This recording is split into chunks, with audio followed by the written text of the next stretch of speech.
Hello, happy Sunday. Welcome to the Banyan Podcast. My name is Ross McKeechee. I am live in conversation with Julie Daniluk. I'm really excited to have her here today. Thanks for joining us, Julie. Oh, Ross, I'm delighted to be asked because you guys are just one of my absolute favorite bookstores. So thank you so much for all you do. And thanks for creating this amazing platform. Our pleasure.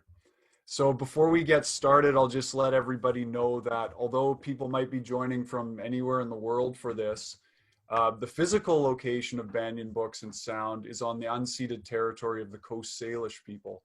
So that includes the Squamish, Musqueam, and Tsleil-Waututh nations. And Banyan Books is celebrating its 50th anniversary year this year. That's 50 years. So Canada's leading spiritual and healing resource since 1970. That's an independent bookstore, and it's really amazing what Colin Limworth has done keeping this place alive, and everybody who makes Banyan work. Banyan's hours are back to extended hours for in-store browsing, prepaid pickup, and you can do mail order right to your door, and you're supporting an independent local bookstore. Banyan.com, BANYEN.com. Okay, Julie Daniluk. So Julie is a registered holistic nutritionist, but she's a lot more than that. So I want everybody to really understand.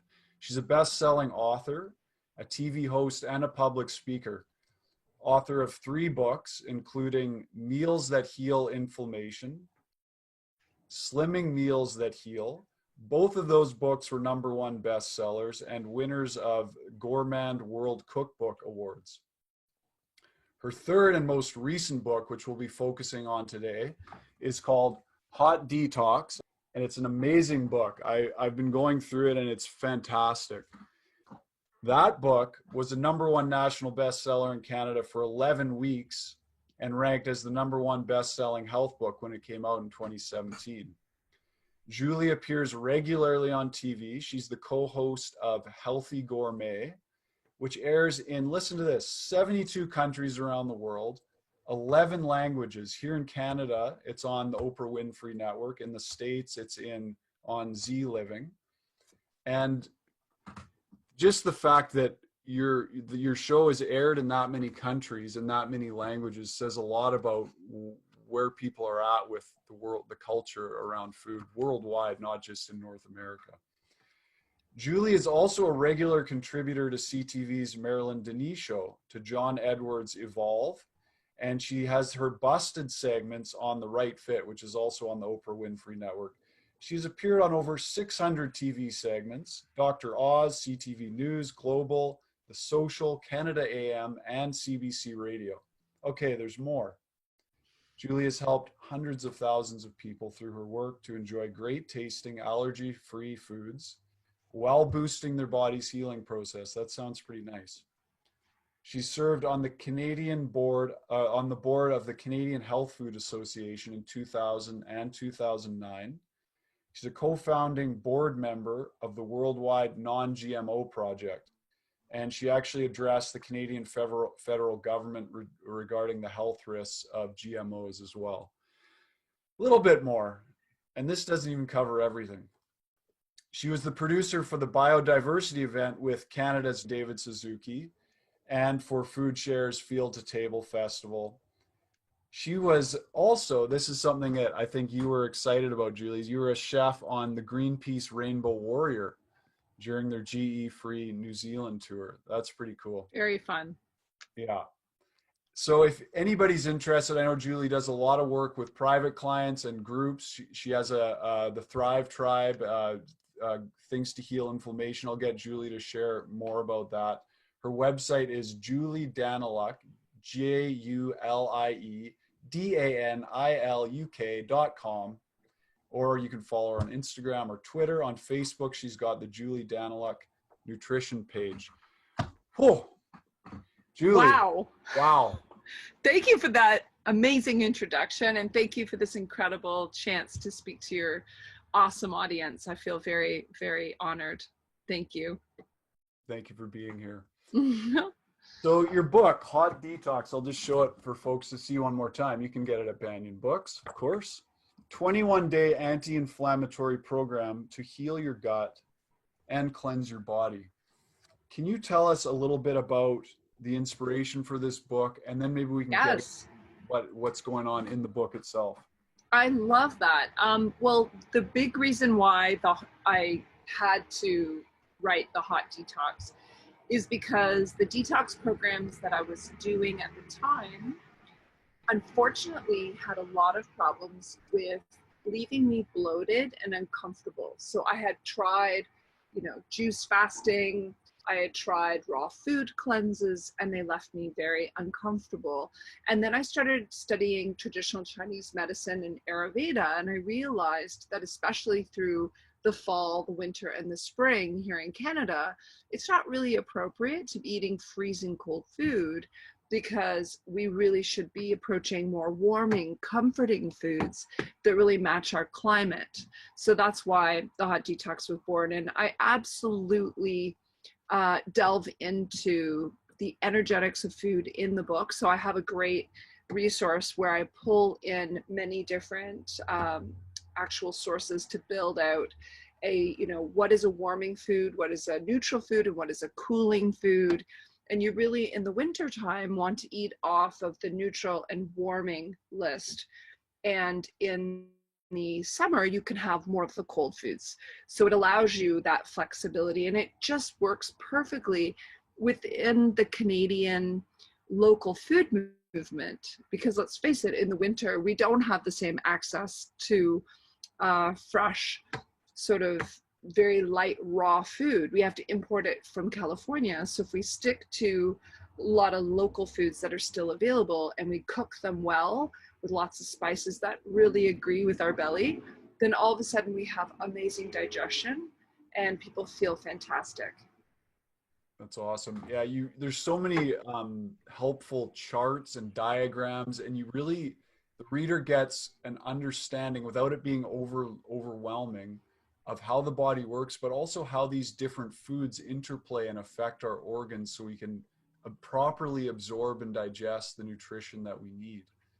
So maybe you can, as you do in the book, I love it. You not only are these amazing recipes and great pictures and all of that, but the start of the book, you really give this whole outline of the process of digestion and excretion and detoxification, what causes inflammation, the important organs involved. So maybe for all of us, you can walk us through how does this process work? How does from when we eat? Sure. Well, our body is desperate to eliminate, right? And so often health derails when we cannot do this natural process of elimination. It turns out 1/3 of adults become constipated, which is really a problematic thing. And then many men start to have urine flow issues, which will block the ability to eliminate through your kidneys. A lot of people are scared of sweating. They've been grown up, they grow up with intense air conditioning to avoid any sort of sweating. So you can see how we're blocking off those main important avenues of elimination. Right. And we really do have to get back to releasing the cork and letting that all flow. And it's so important for us to start with healing the gut, because constipation often is a result of digestive inflammation. So there's many causes of inflammation, which I get into my first book, which is Meals That Heal Inflammation.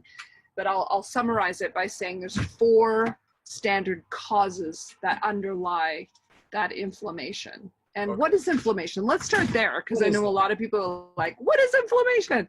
Inflammation is the body's emergency healing response system. So it's like the red light that comes on in your car that says, yo, you've got a serious problem here. So it gives you symptoms and feedback so you'll stop moving.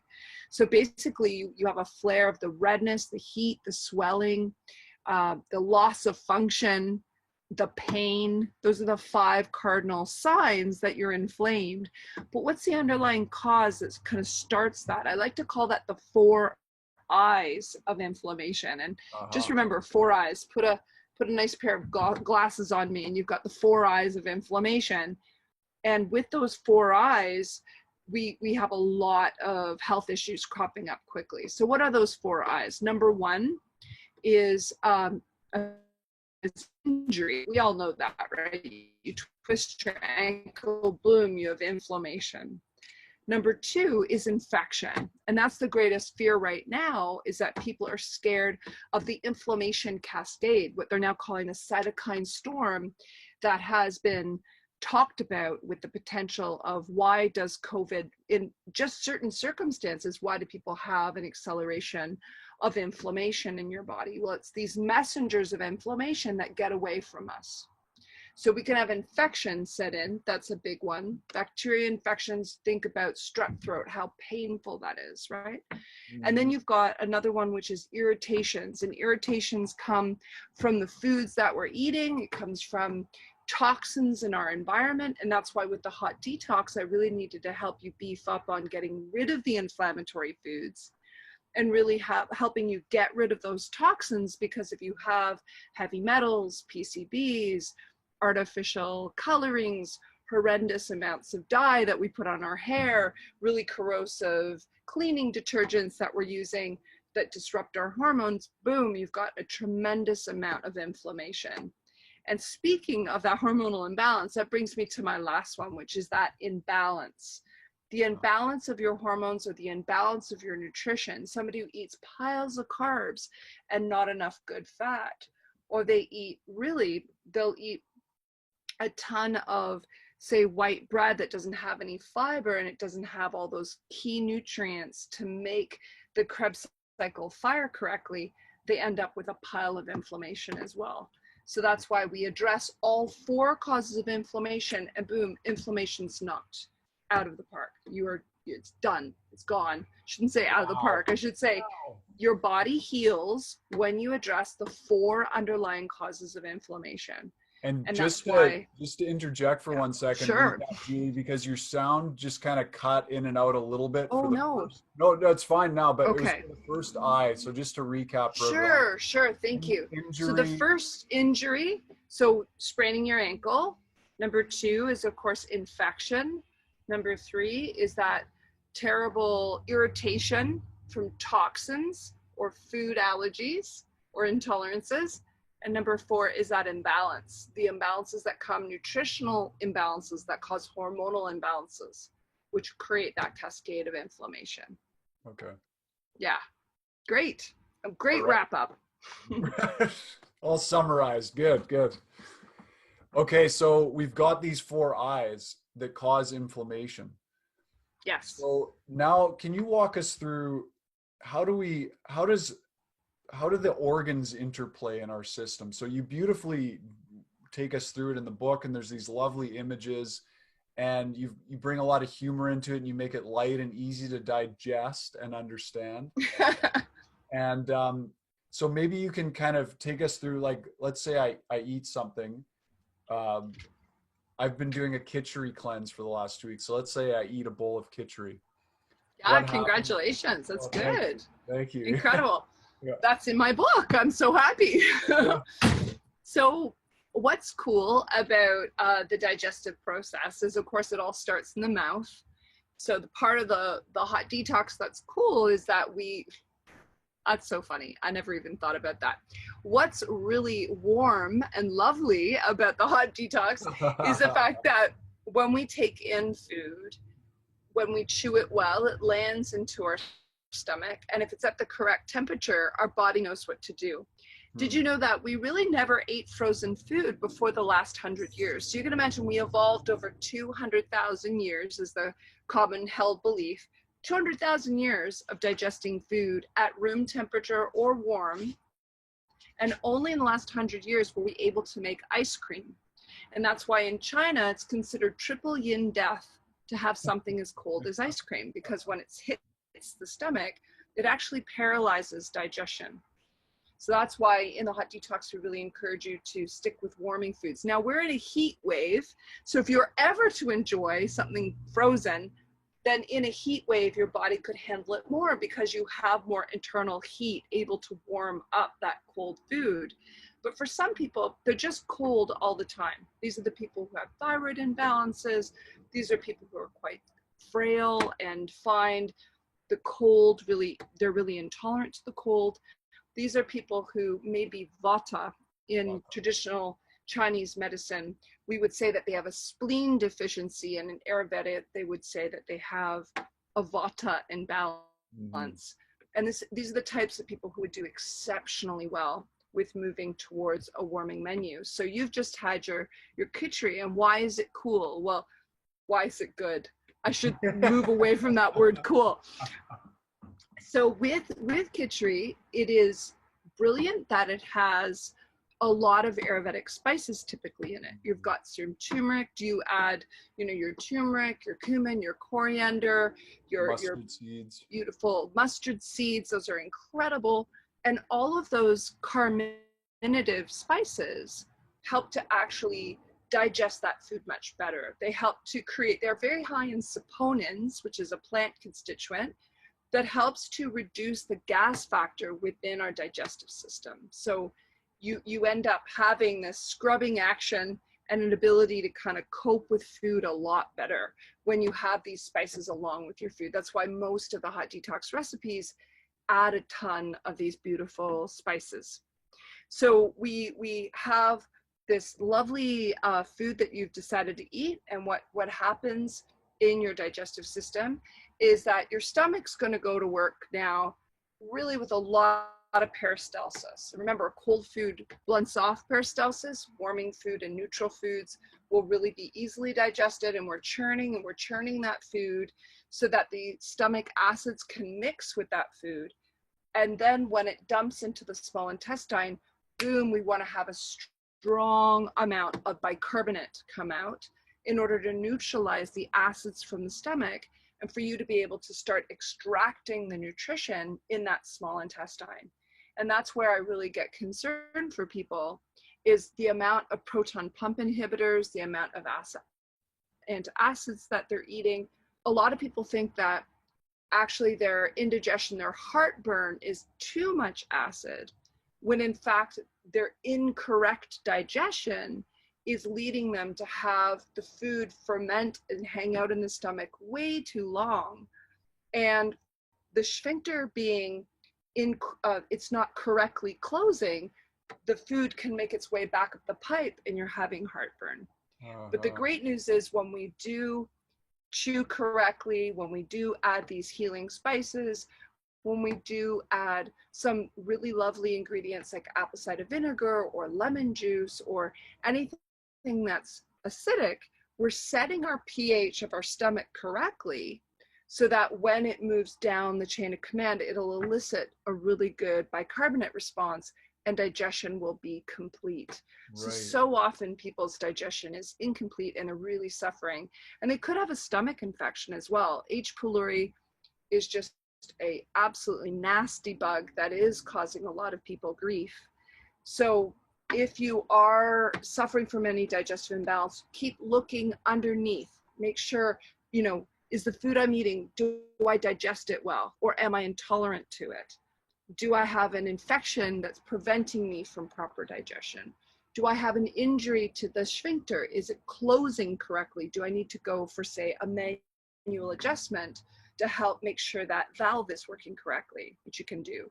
And then the fourth one being, do I have any sort of imbalance nutritionally? Like, am I eating so much starch that unfortunately my microbiome has been thrown off? So you can see how I'm addressing all four of those underlying causes when I'm looking at someone's food to try to ensure that they're able to extract the nutrition out of that food and have them heal correctly. That was a lot. I'm doing big downloads today. Yeah, I mean, there's so many little pieces to understand, and it's such a comprehensive system in terms of food combining and how the interactions of all the different chemicals and enzymes and all these things in our digestive process. One thing I wanted to say is that there's a lot of talk with different people about, oh yeah, you have to have an alkaline body, but it seems like there's not a full understanding, like you were just pointing to. Can you just comment a little bit more in depth on the pH levels and how to balance? Thank you so much, because people always say like lemon juice is alkaline, and then other people are like, what are you talking about? Have you ever put pH strip in lemon juice? It's unbelievably acidic. Well, it turns out that the lemon juice has an actual ash, like when it goes through your body and your body metabolizes it, its net benefit is alkaline. But when it first enters the stomach, of course, it's very, very acidic. But it does help because it helps complete digestion and it helps to set the pH of the stomach correctly. There is a better bicarbonate expression after you eat that food, and the net benefit would be alkaline. So it's really important for us to understand that alkalinity is very, very much like you get more alkalinity when you're plant-based. Most proteins do have an acid.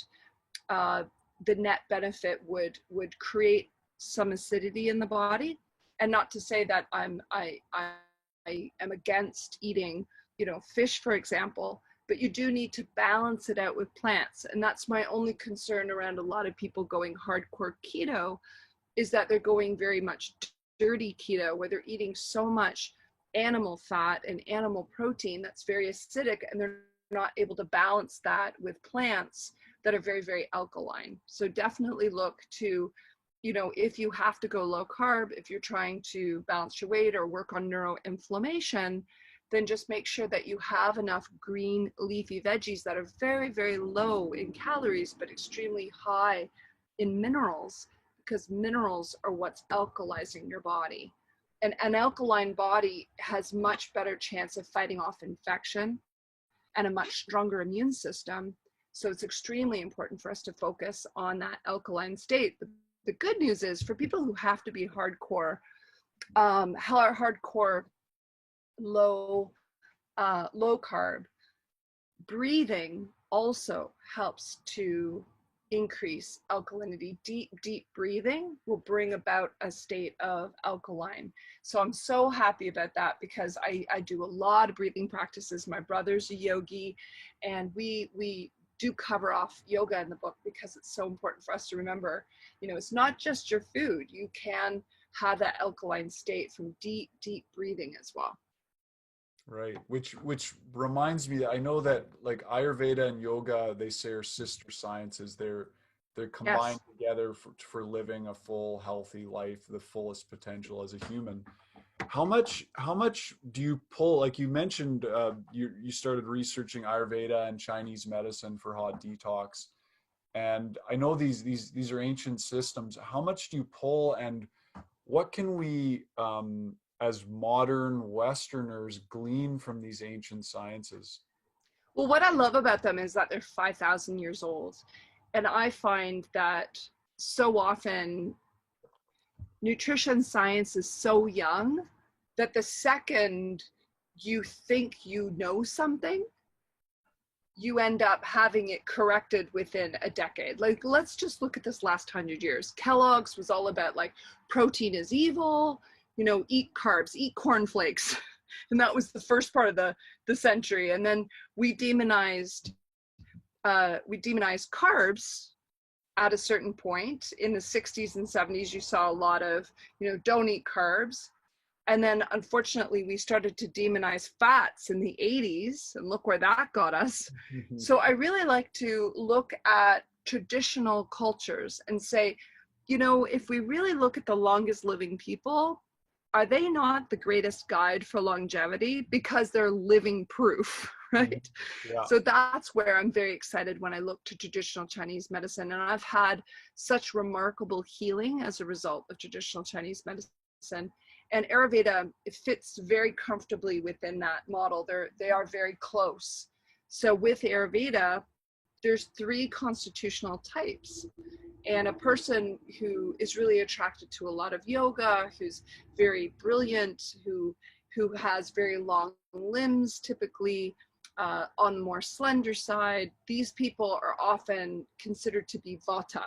And this windy energy has a tendency to have a lot of digestive problems. So I think as a vata, I was very attracted to a vata reducing menu, which turned out to be the hot detox. So I was really attracted to studying what are the warming foods from a traditional Chinese medicine perspective. And a lot of them line up perfectly with also reducing the windy energy within Ayurveda.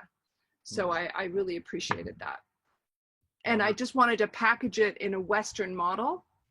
So I just brush over it in the book, but of course I really give a shout out to it in the menu choices, because I wanted to make sure that people had a very easy to digest version, because a lot of the books that I was drawing from were very hard to understand. I'm not gonna lie. Yeah. Yeah, I mean, it's cool to see, like, these like you said, have been around for 5,000 years, and the fads, the diet fads will come and go, but these things are timeless, aren't they? I just want to Definitely. say one thing to the audience. I see some questions have come in the chat, and Oh, great. so everybody knows, we will at the end, we'll take about half an hour to address questions from the audience. So around 11:45, we'll get into the questions. Great. You're in Ontario, so what is it? 2:45 your time will be. Nice. Yeah, that's wonderful, because I know I invited my audience to tune in today. So hopefully you're all out there. Fantastic. So, okay, coming back to this process, I've eaten my khichdi. It's into the stomach. We've got the peristalsis happening. What's next? Okay, so what's next is your gallbladder, which is the reservoir for your liver. The liver has dumped a ton of bile into your gallbladder, and then your gallbladder is going to squirt a bunch of bile into the small intestine in order to digest your food. So in that bile is you're going to be able to have a ton of breakdown of your good fats. So now we've got a golden opportunity to really absorb those fats, which are incredibly important, because fats make every cell of your body. So if you have some healthy, I hope you would use healthy oil, of course, because Ross, you know what you're doing. You would want to have those fats broken down into the smallest particle size in order to absorb them efficiently. And it's so important, guys, if we can talk about fats for a moment, that you balance out your fat choices, because one of my biggest beefs that's happening within the keto industry right now is a hyper focus on saturated fat. Now, I'm not going to demonize saturated fat. It's really important. It makes up, cholesterol makes up your hormones. It's extremely important. But let's remember that we have omega-3, omega-6, omega-7, omega-9, and saturates. And unfortunately, people are just hyper focused on the good tasting saturated fats. And I want you to balance it out, because every single one of them have their gifts. And unfortunately, so many people, and I'm going to call it the vegetarians and vegans right now, unfortunately, a vegetarian and vegan menu can be very, very high in omega-6. So the average Canadian is having 20 times the amount of omega-6 to omega-3. And omega-3 is the golden opportunity to reduce your inflammation, because within omega-3, you've got that amazing EPA, or eicosapentaenoic acid. That is what reduces inflammation as effectively as a traditional painkiller. That switches off your inflammation. So I want everyone to really focus in on those good fats. And you find those, it's harder to find them as a vegan. So, obviously, if you are a pescatarian, you would have fish to focus on, and the smaller the better, of course. And now that I'm talking to a West Coaster, we have to avoid the farmed fish. My brother is a very big advocate. He's a huge campaigner against farmed salmon on the West Coast. Yeah. So let's focus on those little guys, the anchovies, the herring, the sardines, the mackerel, little guys that reproduce really quickly and are low in mercury. And then for the vegetarians, I really want you to consider things like algae, because algae oil is one of the rare opportunities for us to get omega-3 in a really easy way to absorb, and a really high quality pre-converted omega-3. Algae oil. Algae oil is fantastic. You can get algae oil now available that's pre-converted EPA for vegans, which is so important. Wow. And then we'd also have, of course, other great opportunities like the seeds. the flaxseed, the chia seed, the hemp hearts. Love hemp hearts because that type of omega-6 is pre-converted down the right chain of command. It's helping you make healthy hormones and also is full of minerals that'll keep you alkaline. So there's just a little rant on fats because I want people to know how important it is to digest your fats. Are there fats to avoid? Oh yeah. Well, I mean, any refined oil that's highly heated becomes toxic. So it starts okay, but it becomes hyper toxic. And also, how is it farmed? So I have a real beef with canola oil, soya oil, corn oil, because those are genetically modified plants. And let's remember that the terrible toxin from Roundup is fat soluble. So I'm very concerned around people having high amounts of these plants that are full of toxic issues. So let's avoid those GMO oils and let's focus in on the good fats, which my favorite fats for fighting inflammation besides the omega-3s would be omega-9s, which are your wonderful avocados. And I'm a huge fan of heart protective olives. You know, olives are just the bee's knees and so great for travel. You know, I'm here in my RV right now, traveling around Ontario and Quebec, and olives are a lifeline when you're traveling. So, you know, they've got those cute little packs now that you can buy olives so that you can have them in your purse. And oh my goodness, so really important. I haven't seen those. Oh, so good. And I don't have a purse. We have a man purse called a computer bag. Right? Yeah. I don't have a computer bag, but. Oh, you don't? Okay. Yeah, well, I have a backpack. There you go. There's your man purse. You have a backpack. Okay, so the gallbladder is excreting Yes. this bile into the small intestine. Yes, and now we are extracting all your nutrition. So this is the really important time where we're pulling across the membrane all of our nutrition. Now, what if we have an infection, like a high level of candida, that's sitting in the parking spaces where the good bacteria is supposed to facilitate your absorption of good nutrition, but instead you've got these opportunistic negative microbiome that's increasing your potential for something called small intestinal bacterial overgrowth, or SIBO, or a case of heavy yeast infection in that precious small intestine. Now we have major problems. We have bloating and gas every single time we eat. You know, there's a lot of nightmares that can happen there. So without that good absorption, we have that nutritional deficiency, which is a leading cause of inflammation. So we need to cut down on the foods that increase that negative microbiome. And we need to beef up on the foods that nurture the correct microbiome. So that's why in the book, I have a lot of delicious fermented foods. You know, we teach you how to make kimchi, how to make sauerkraut, so that we can knock out the negative and put in the positive. And then as we move into the large intestine, really the whole point of the large intestine is to extract all the water. We need to bake off that loaf of bread that's been going through our system for 24 hours. Got to suck out the water so that when it goes out of your system, now it's fully formed. And that's where we see a lot of health issues. Either people have their peristalsis stop because they're eating foods that they're allergic to, or they have tons of stress that stop they're in fight or flight, their gut just shuts off. And that's when we have to really work to increase that peristalsis, get them back to normal. Or the other way, if we have a lot of infections on board, a lot of irritation, a lot of inflammation, we end up with very loose stools. And that's what we see is a lot of people having profound digestive problems on both ends of the spectrum. And my job is to get you back to the middle, get you back to having that perfectly baked off loaf of bread going out of your butt every single day, right? So that's what we call that poop chart, which I teach in my course, where we don't want a number 1, which is real constipation. We don't want number 7, which is terrible diarrhea. We really want to have a number 4. Think 4 like a golf game. 4. You want to have that knock it out of a park kind of stool every single day. That paying attention to our stools, something that maybe some people find unpleasant, but what should we be looking for? What are some of the signs that it's off, things are off, and the Great question. So you're looking for that perfectly formed, I'd like it to be at least an inch wide. If it's pencil thin, that's often a sign of inflammation.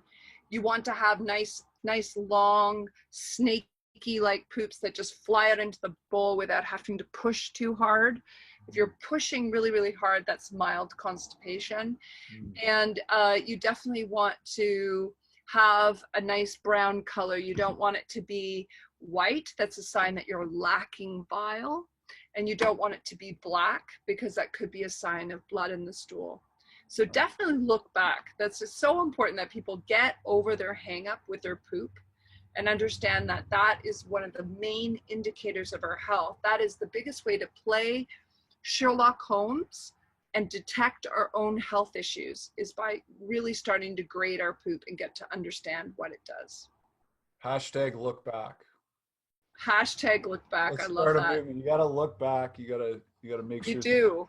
You do. I love that. I'm actually so excited about hashtag look back that I'm going to take a quick photo of us talking about it so that I can talk about hashtag look back after this. I love it. Fantastic. That's great. You're a wonderful interviewer. I just want to tell you that. You're absolutely amazing. Thank you. And I'm sorry that I'm so excited to talk to you that I go on these waves. But no, this is awesome. I'm having a great time talking to you. I was so excited to speak to you because I watched a few episodes of A Healthy Gourmet. And that is, maybe you can tell us a bit about that show, because it looks like you guys had so much fun, you and Ezra, the chef. Oh my goodness, we had a great time. Yeah. So we traveled all over trying to encourage groups of people to shift their menu. And I was fighting for nutrition, and Ezra was fighting for flavor. And we would have these authentic battles. And the worst battles would actually happen off camera. We were like a brother and a sister pair. We would have like these clashes where I'm like, no, we are not putting bacon on the show. It's called Healthy Gourmet, Ezra. It's not happening on my shift, right? And he's like, no, Julie, this dish is traditionally made with bacon. We're going for bacon. So we would just have these very funny wars. And we discovered some wonderful superfoods along the way, some really new discoveries. And at the time, they were completely unheard of. So that's what I was trying to do, is, bring resveratrol, grape skin powder on for the first time, So that was really fun. My favorite was the foraging episode, because we were in the outback with cowboys. We had to literally cook with what we could find around us. And that was my favorite segment. And I think I've taken from that, because I have a lot of herbalism background. I've studied herbalism for many years. So I still love that. So if you follow me on Instagram, you'll see me like go into the woods and just like start describing like, here's some pine needle tea, like definitely drink this, so it's a lot of fun. On that note, with foraging, how much are we missing out on in terms of like what's available to us? Let's say I'm in Canada or the US and I go out into the forest. Is there just a plethora of food and medicine that we just don't have the knowledge about?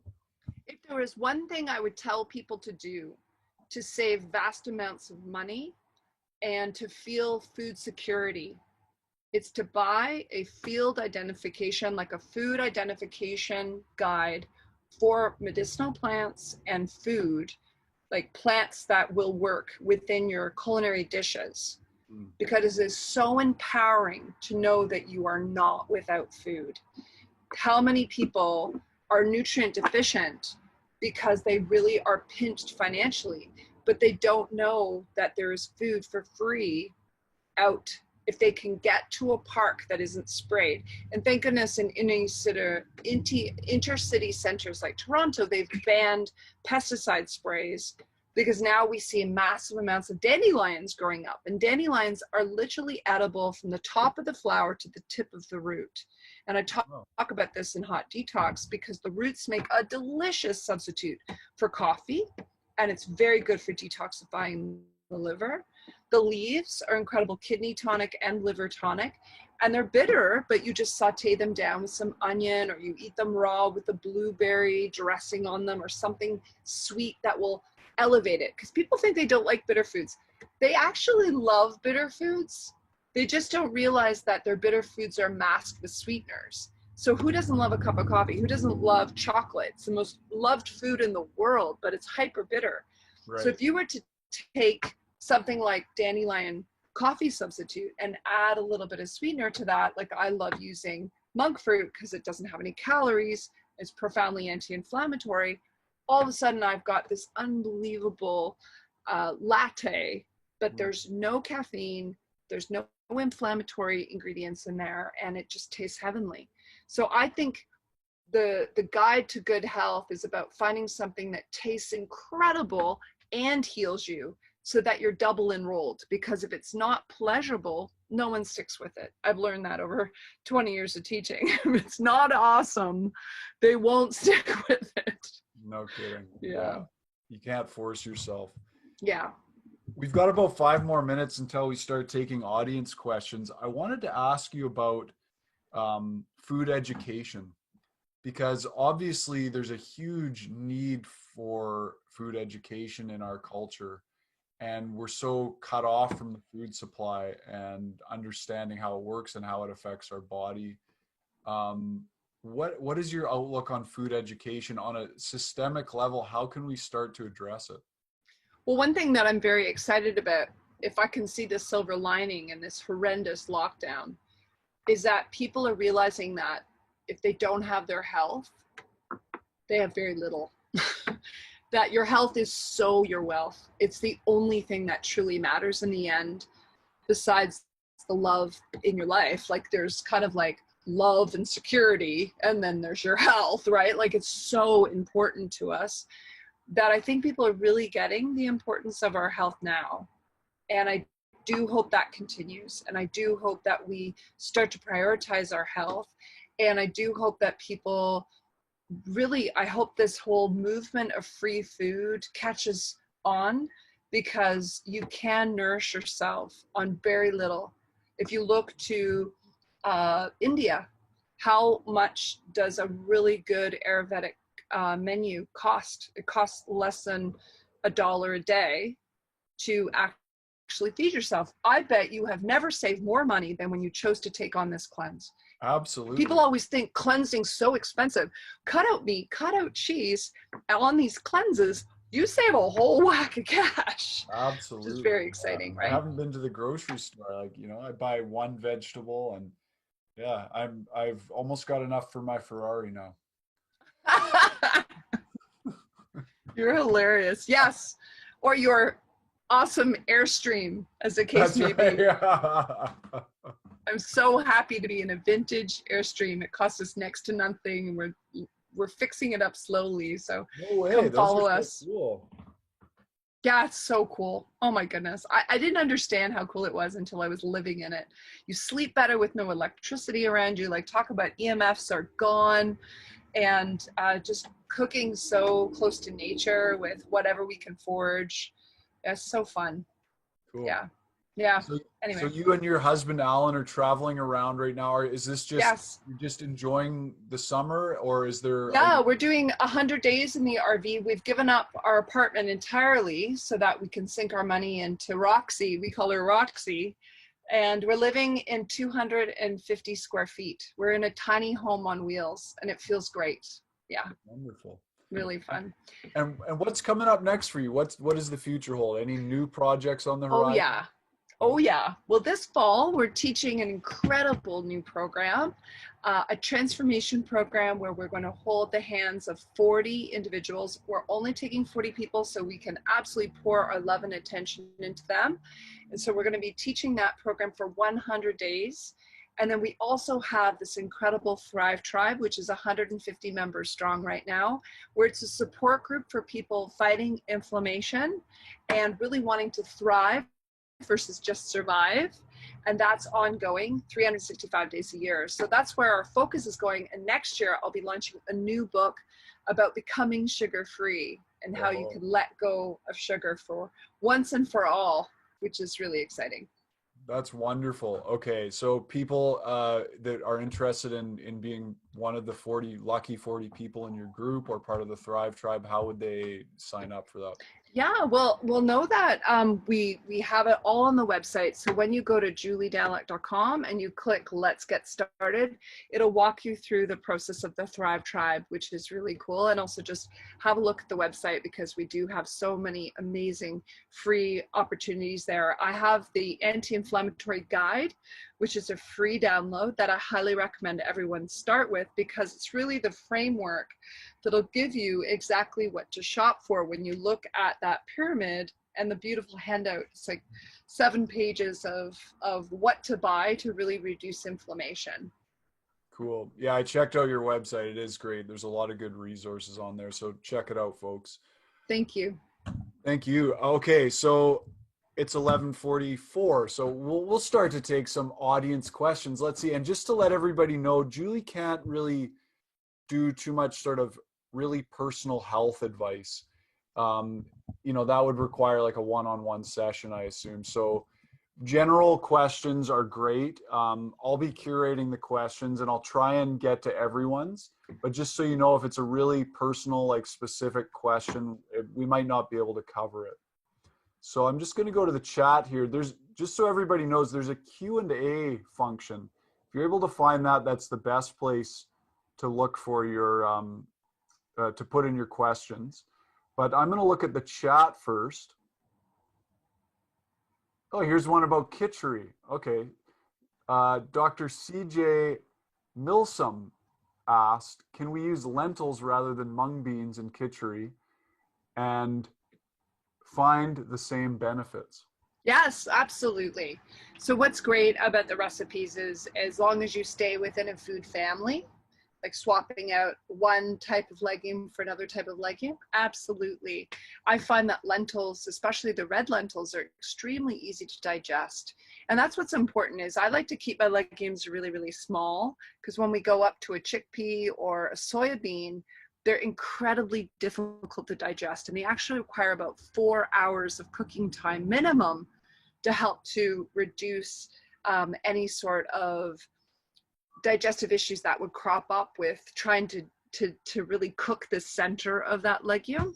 So that's why I really like those tiny little legumes like lentils. And if you do find you have gas with them, the two things were to be add some lovely seaweed to help. The seaweed helps to reduce that gas factor and skim off the soapy foam on the actual legumes to reduce the gas and add tons of spices. So the not the cayenne spice, but just the ginger, the turmeric, the cumin, the coriander, those wonderful carminative spices I talked about will help you digest them. Fantastic. Yeah, I actually used the little split red lentils for my kitchery cleanse and it was great. Really good. Okay, I'm just looking. Okay, so we'll see a question from Annie Houston. It is specific. We'll see. It's a longer question. So she said, just got this book, Hot Detox, and excited to play with these recipes. I am recovering from long-term chronic illness, chronic fatigue, fibromyalgia with IBS complication. Okay. Have recently discovered that the root cause is related to a dysregulated nervous system. I'm trying to get back into and support my vagus nerve, rest, and digest mode. I think the hot detox will assist me. Any particular key advice that you might add to my situation? Well, I know that when we're talking about resting and digesting, you're going to love the new book I'm creating, but I will give you the key message, which is we do have to work on ways to switch off fight or flight to reduce that IBS that you're experiencing. So a big piece is the yogic breathing, and we do have some exercises in there. Know that Yogi Shambhu, which is my brother, my blood brother, he actually has wonderful exercises to help quell that sort of nervousness that causes a lot of IBS responses. And the big one is breathing in for 4 and out for 8. That really helps you move out of a fight or flight response into rest and digest. So we want to breathe in, 2, 3, 4, and out, 2, 3, 4, 5, 6, 7, 8. Seems like a lot. And if that's too stressful to start, just start with 3 in and 6 out. Whatever works for you. Do you want to double the exhale? Because it turns out when you're in fight or flight, you can't breathe that way. So when you actually extend your exhale, you're telling the body, I'm safe. I am safe. I can rest and digest now. So it switches off the fear response quickly. That's awesome. Thank you. Okay, a question from Harold Fedderson. He says, what happens if your gallbladder has been removed? Oh, that's a great question, and I get that a lot. You're going to really rely on the carminative spices and the bitter foods even more. And the reason why is because now your liver has nowhere to hold the bile. So we have to dump bile right before every meal. So what you want to do is have something bitter at the beginning of the meal. You can take digestive bitters, you can eat bitter foods, like I love radicchio, I love chicory, I love any of these bitter foods right at the beginning of the meal. Then your liver goes, oh, I taste that bitter, and it pushes out bile, and that's going to help you digest your food better, because as the food goes down and gets digested, then the bile is there present for you. Or you could have it after dinner. Instead of having dessert, you could have some digestive tea right at the end of the meal in order for your body to be ready to have that bile there for you, which is so important. Wonderful. Okay, thanks, Julie. Next question, I'm going over to the Q&A section here. Valentina Boccia asks, what anti-inflammatory foods people with IBS can have? Thank you. Well, with IBS, we need to look at what foods are your irritants, and for everyone, it's different. So one thing I really say is there's 7 billion diets for 7 billion people. You will never see the Daniluk diet, because for everyone, it's different. For example, I'm highly allergic to wheat. I'm terribly sensitive to almonds, where my husband's terribly sensitive to chickpeas and crab. So you can go for IgG and IgE antibody testing, so we know what your immune system's triggered by, and then build your menu out from that. Or if you don't have the money to go for that testing, you're going to have to keep a really elaborate food diary and really see what symptoms come up when you eat that food. If you're having IBS, that's a big sign. If you get red cheek, especially on one side, like a bright red response, or you get swelling under your eyes, or you get sinus congestion, or you get dark circles, or you have stomach pain, that is the food that you've got to journal, big circle around, avoid. And then you're going to avoid it for at least 2 months, and then reintroduce that food to see whether you can reduce your allergy response or your intolerance response to that food. And the good news is you can balance your immune system, tolerate more foods over time. Now I can have blanched almond meal like you would find in a paleo muffin without any problems, where initially it would cause me terrible problems. So your immune system balances out. So that's the good news. You're not off it for life. You're just off it until you can digest it, because whatever you can't digest becomes inflammatory. What are allergies, Julie? Because I went to the Ayurvedic doctor the other day, and he said, this old Indian man, and he said, in India, in the Ayurvedic system, we don't there's allergies aren't a thing. Like, it's not a permanent thing that. Exactly. It's not a permanent thing. So in Western world, allergies were established as any substance that triggers your immune response to create an antibody. So in the allergy world, it's IgE antibodies, which are quite significant. Within 24 hours of eating a food or breathing in a pollen, your immune system will react with really significant symptoms. And intolerance is much milder, or it's late onset, and that's an IgG antibody response. And that is really often delayed. So that's the problem, is some foods don't have like an anaphylactic reaction, but they're reacting afterwards, and you don't quite pinpoint it as easily. So that's was my problem with almonds, is that almonds weren't creating anaphylaxis, it was creating a cough about 4 hours later. So I did a pilot trail mix, and then I was standing on stage to give a lecture, and I was coughing, and I was so embarrassed, and I didn't put 2 and 2 together until I went for blood work. Wow. So that's the only thing. And in Ayurveda, they're like, fix the root problem. because it's the immune system overreacting. Calm down the immune system, fix the gut lining, and you won't have this over response to the immune system. And that's how you can now. Even 10 years ago, they thought you couldn't get rid of allergies. It was a lifelong sort of sentence, right? Now we know that your immune system can calm down. We can retrain the body to accept a food and get over it. It takes about 1 to 2 years. Fantastic. Okay, thank you. Another question in the Q&A section here from Beth Agosti. It's a follow-up. She says, you mentioned the gallbladder. Is there a natural way to get rid of a small gallstone? And then she says, love you. Aw, thank you.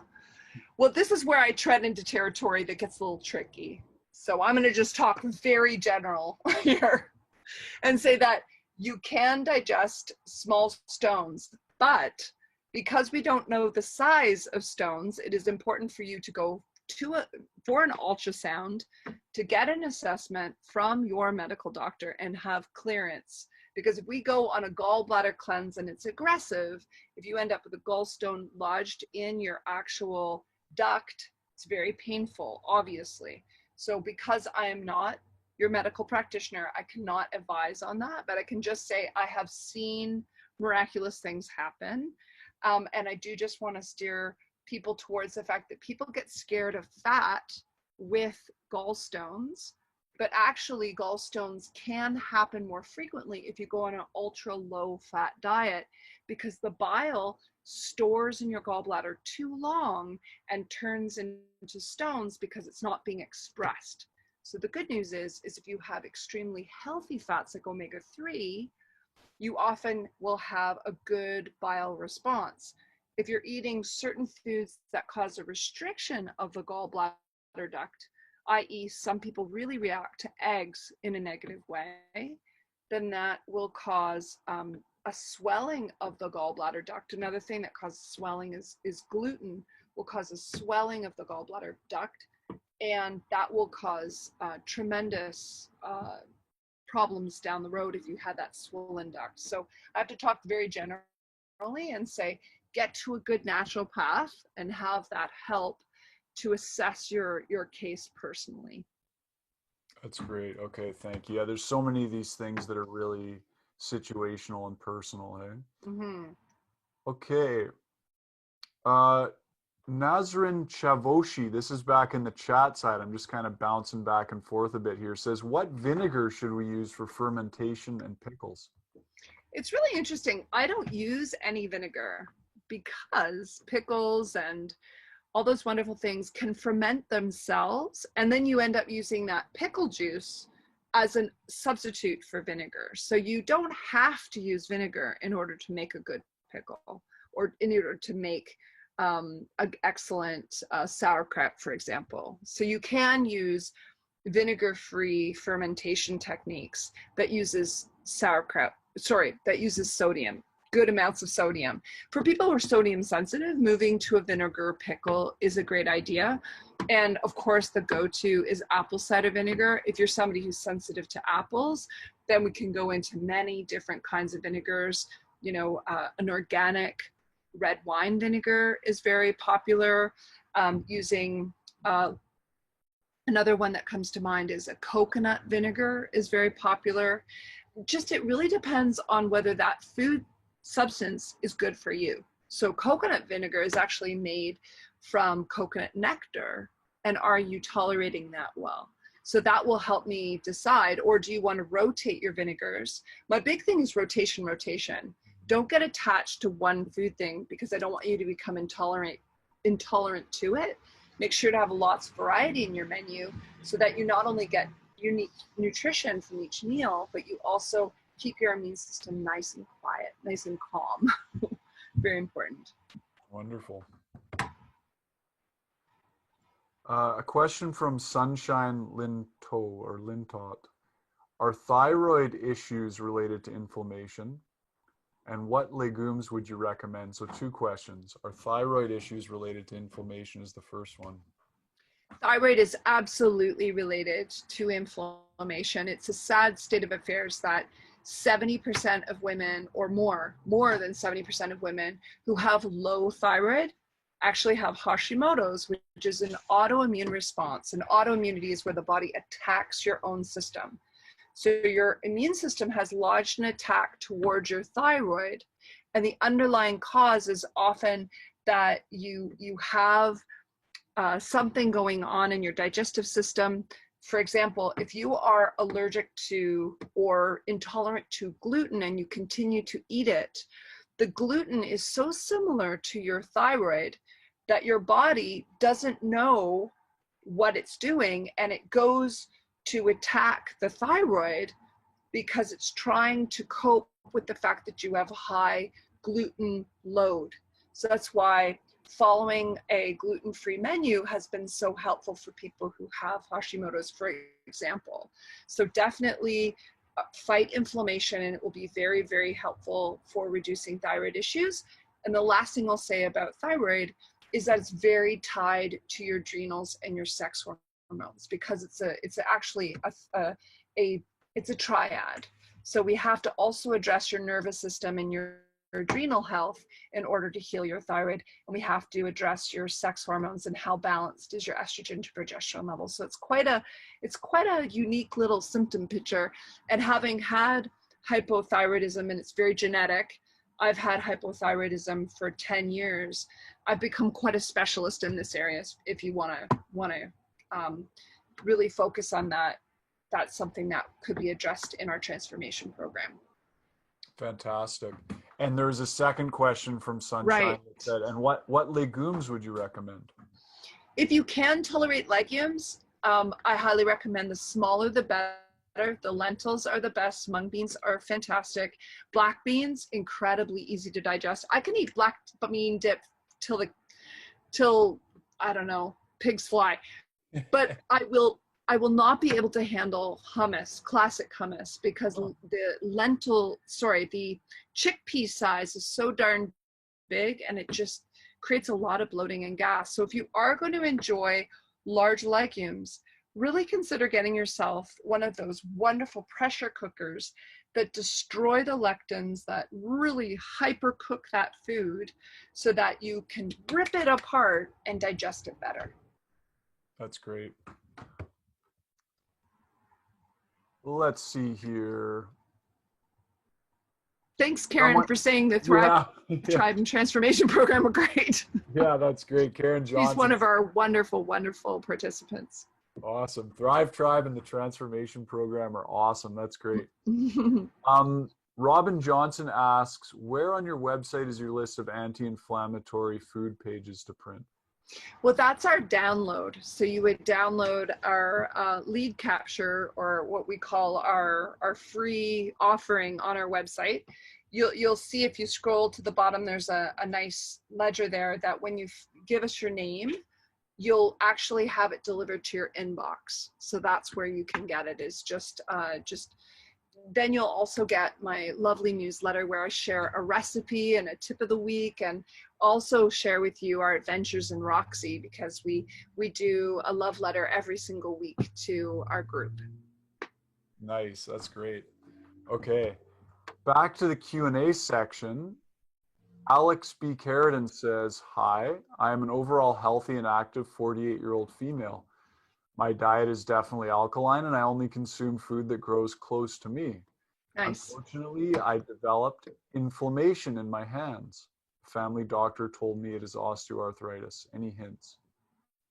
Yeah, osteoarthritis is now being linked to digestive health, and this is brand new information just in the last year. Initially, they used to think that rheumatoid arthritis was immune related and that osteoarthritis was just wear and tear. But let's face it, unless you've had a hand injury, why would some people have their hands become arthritic? And now we understand that there's an intrinsic link between the inflammation in the gut causing osteoarthritis of the hands and of the knees and other areas where osteoarthritis is big. So I really want you to try on a profoundly, we would need to put on the Sherlock Holmes hat and delve into your personal triggers that might be causing this hand inflammation.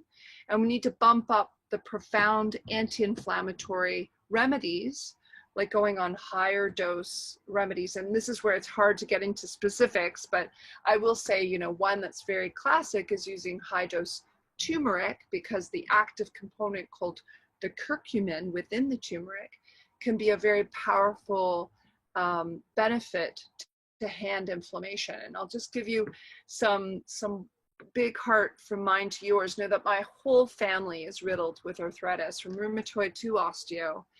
And both my sister and I have hand inflammation unless we stay off of the foods that are personal inflammatory triggers. And I'm now pain-free. My sister is pain-free and she's 55. So I'm just giving you hope that it's absolutely possible to get your hands free of pain. That's wonderful. So many things that eating properly can heal, hey? And what's the thing is, she is doing the right thing. She's following a wonderful menu already, but there must be something in there that we still have to turn off, that fire that's specific to her. So that's why we do the detective work. Mm-hmm. There's a little square in Hot Detox where you give your mom's, it's like Yes. a very inspirational story about your mom. I think it was colitis that she was suffering. Oh, terrible. She had a cadmium poisoning because she was a potter, and there's so much cadmium in glazes that her cadmium was off the chart. It was killing all of her good bacteria, because it turns out that your bowel flora is killed off with cadmium.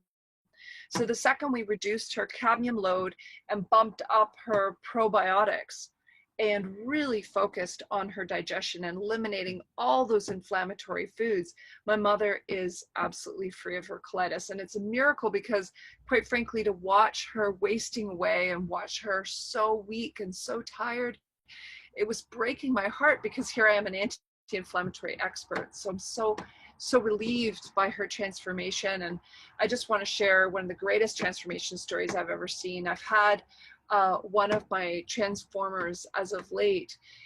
She actually has lost 55 pounds. Her inflammation is gone. She's gone from barely able to walk up a flight of stairs to now being able to walk 10, 15K without any sort of pain. And it's such a blessing. And Yvette has gone on to be an incredible support to so many people. That's the great thing about healing. You don't just get the benefit for yourself, but you pay it forward to your whole family, your whole tribe.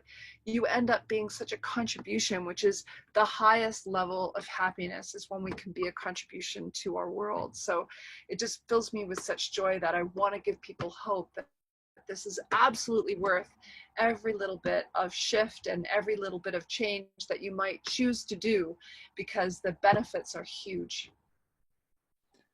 Stick with it, folks. Stick with it. That's so great. Barbara Alizadeh says, how can I change my diet as I have diverticulitis? Diverticulitis, we have to just really work on that blender and that food processor. Because say a food that would be really problematic for you, like small little seeds, become harmless when they're blended into a nut butter. So you can't handle, say, sunflower seeds, but you can absolutely handle sunflower seed butter. So we do a lot of purees, and that's why the Hot Detox is so beneficial for people with diverticulitis, because there's a lot of pureeing, right? We do a lot of pureed soups and a lot of what I like to call soup smoothies, soupies, I like to call them, so that they're half soup, half smoothie, and they're really easy to digest and really safe for people with diverticulitis. Wonderful.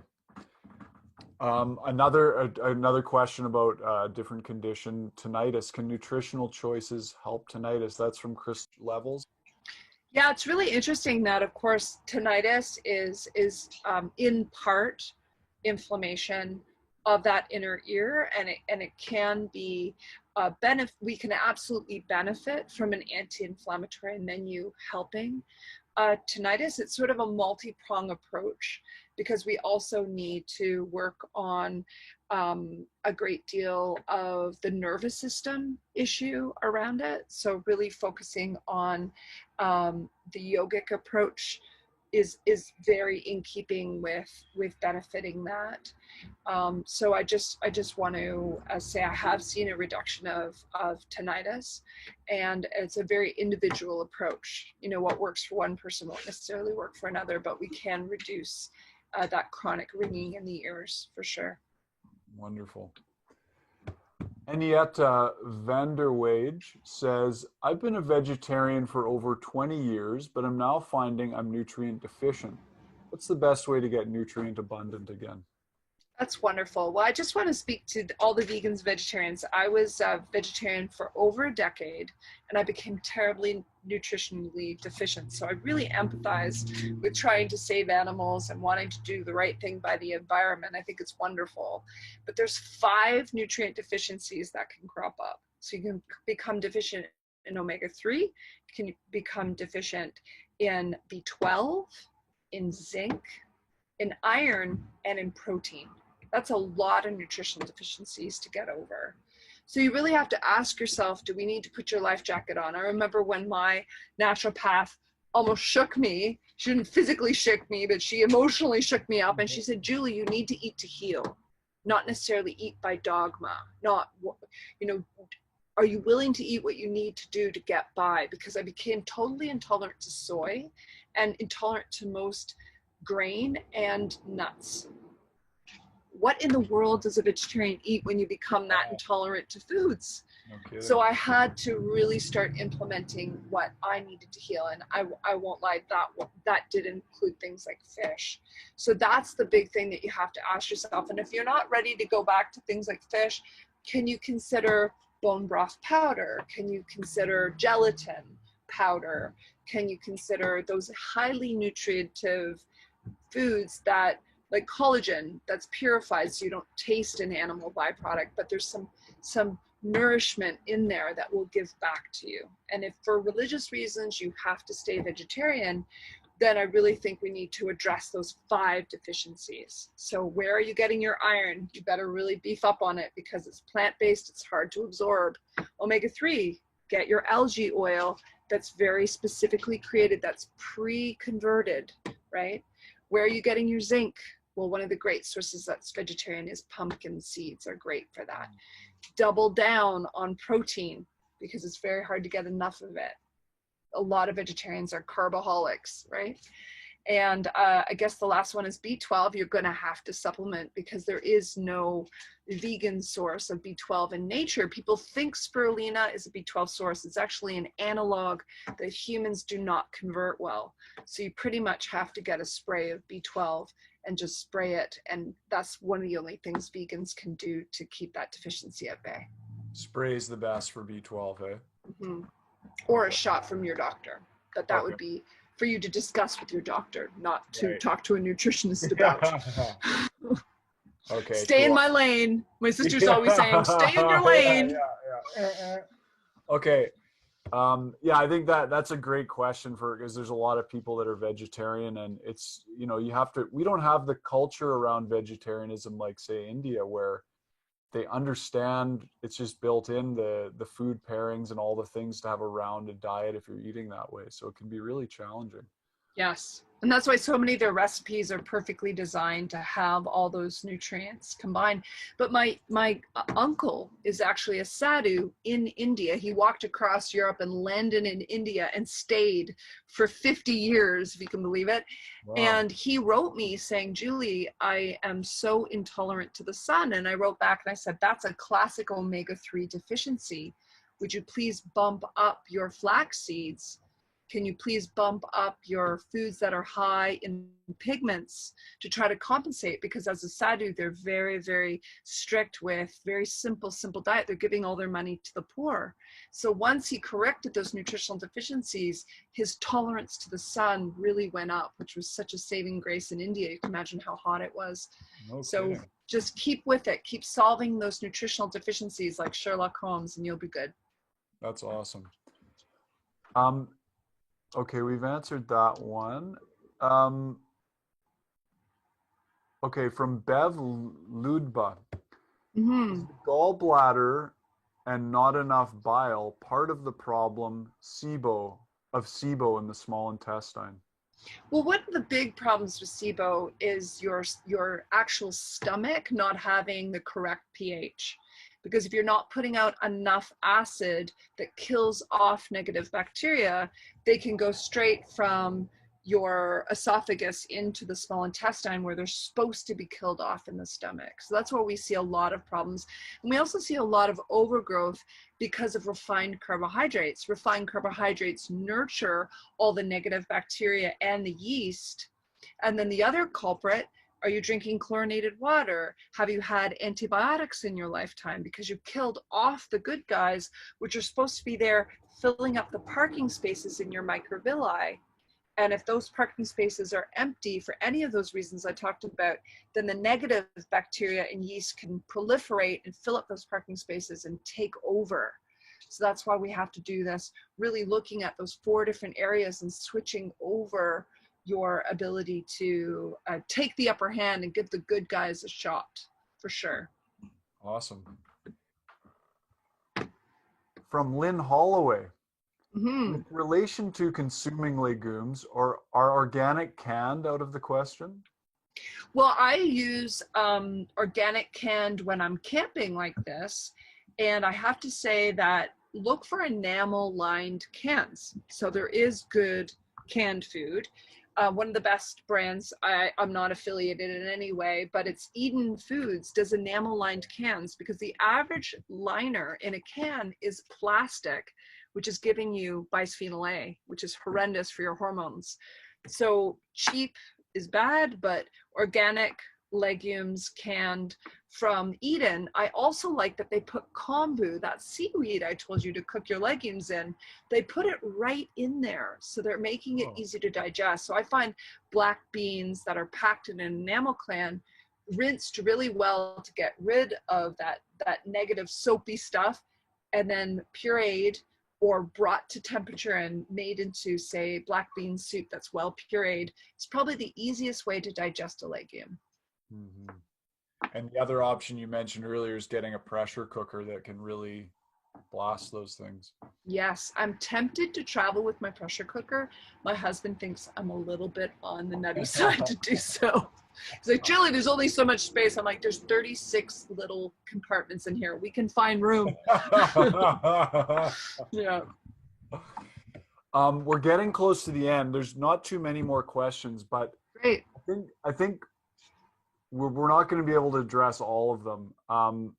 But here's a big one because it's about wheat. And our VJ just says, what are your views about wheat? I mean, this is such a huge thing at this time. Oh, such a huge topic.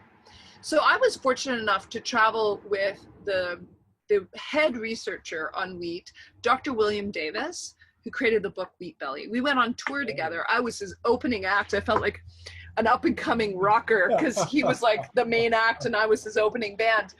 And I got a chance to listen to him in such a beautiful way. And he really explained that, is it really wheat, or is it the unfortunate genetic changes that have happened to wheat? We now have a dwarf variety that's very standard and is very, very hard to digest and is higher in gluten than other forms of grains. And that's why going back to red fife, going back to spelt, going back to kamut helps certain people.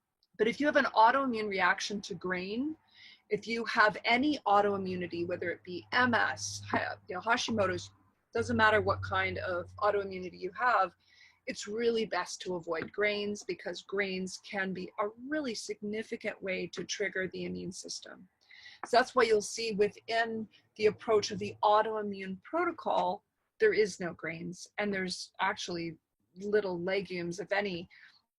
As people start to reintroduce some legumes, they have to be hyper cooked. So if you look to the work of Elaine Gottschall, who wrote the book, Breaking the Vicious Cycle, she talks about for 1 year strictly going off grains and legumes and then reintroducing it to see whether your body can handle it. My husband has incredible digestion and he can handle some organic grains in rotation, where myself, I have to avoid all grain for my digestion to stay really happy. So really, there's that 7 billion diets for 7 billion people. So I'll never become dogmatic. My sister has a great saying, really, is that Your belief is the thief of knowing.